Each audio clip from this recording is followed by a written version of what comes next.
दोस्तों, इस वीडियो में हम समझेंगे कि वॉरेन बफे ने कोका कोला के शेयर क्यों खरीदे और उन्हें खरीदने के पीछे की उनकी स्ट्रैटेजी क्या थी। तो चलिए स्टार्ट करते हैं। लेकिन इससे पहले अगर आप बुक्स इन्वेंट्स पर नए हैं तो चैनल को सब्सक्राइब करके बेल आइकन प्रेस करना ना भूलें, क्योंकि ऐसी वीडियोस आपको हमारे चैनल पर मिलती रहेगी। 1988 के फॉल में कोका कोला कंपनी के प्रेसिडेंट डोनाल्ड कियोंग ने नोटिस किया कि कोई तो कंपनी के बहुत सारे स्टॉक्स तेजी से खरीद रहा है। 1987 के मार्केट क्रैश के बाद अचानक से शेयर को इतनी बड़े साइज में खरीदने से पहली बार कोका कोला के शेयर को एक फ्लोर मिला। शेयर प्राइसेस तब 25% से इंक्रीज हो रहे थे।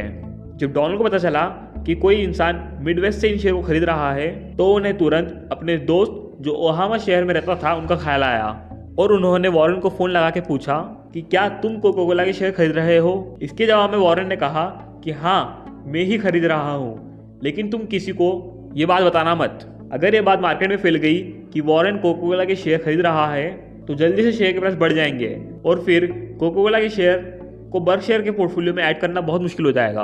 मार्च 1989 तक बर्कशायर हैथवे के शेयर होल्डर को ये पता चल गया कि वॉरेन बफे ने कोका कोला के शेयर को खरीदने में $1.02 बिलियन खर्च किए हैं, जिसने बर्कशायर के पोर्टफोलियो का 1/3 हिस्सा कवर कर लिया है और कोका कोला में 7% तक का स्टेक ओन कर लिया है। और ये वॉरेन बफे का अभी तक का सबसे बड़ा इन्वेस्टमेंट था। बफे ने शेयर के लिए बुक वैल्यू का 5 टाइम अर्निंग से 15 टाइम ज्यादा पे किया था। और इतनी बड़ी प्राइस एक 100 साल पुरानी पॉप सोडा बेचने वाली कंपनी के लिए।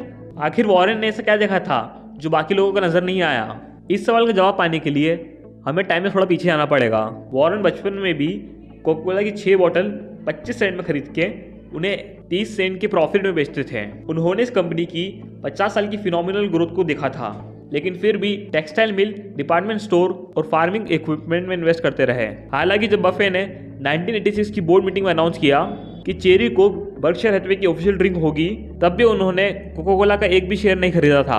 अब हम समझते हैं कि बफे ने अपने 5 बिजनेस टेनेट को कैसे इम्प्लाई करके कोका कोला के शेयर खरीदे। सबसे पहला टेनेट, बिजनेस सिंपल और अंडरस्टैंडेबल होना चाहिए। Coca Cola company raw ingredients खरीदती है और फिर उससे सॉफ्ट ड्रिंक तैयार करती है, जिन्हें फिर रिटेल आउटलेट, मॉल्स और वेंडिंग मशीन के थ्रू बेचा जाता है। दूसरा टेनेट है कंसिस्टेंट ऑपरेटिंग हिस्ट्री।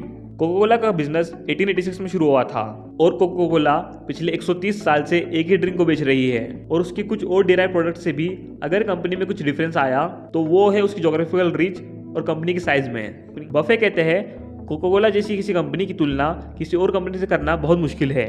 130 साल पुरानी कंपनी और उसका अनचेंज प्रोडक्ट इशारा करता है एक बहुत ही सक्सेसफुल कंपनी की ओर। तीसरा Tenet, favourable long term prospects. जब 1989 के पब्लिक अनाउंसमेंट में लोगों को पता चला कि बर्कशायर 6.3% स्टेक ओन करती है, तो उसी टाइम पीरियड में एटलांटा कॉन्स्टिट्यूशन की बिजनेस राइटर मेलिसा टर्नर ने बफे से पूछा कि उन्होंने कंपनी के शेयर को पहले क्यों नहीं खरीदा था। तो बफे ने उनके जवाब में बोला कि मान लीजिए आप 10 साल के लिए कहीं बाहर जा रहे हो और आपको एक इन्वेस्टमेंट करनी है, लेकिन आप उसे बदल नहीं सकते जब तक आप बाहर हो। ये जरूरी है कि बिजनेस आसान और समझने लायक हो, लेकिन उससे भी जरूरी है कि उस कंपनी का लॉन्ग टर्म प्रोस्पेक्ट और भी अच्छा हो। अगर मैं ऐसा कुछ देखने के लिए निकलता हूँ जहाँ मुझे पता है कि मार्केट बढ़ने वाला है, कंपनी दूसरे देशों में भी ग्रो करने वाली है, तो मुझे कोका कोला जैसी कंपनी के अलावा कुछ नहीं मिला। लेकिन बफे इस पर्टिकुलर टाइम पर ही क्यों खरीदा? वो इसलिए क्योंकि कोका कोला में हो रहे मैनेजमेंट और लीडरशिप को लेकर जो बदलाव हो रहे थे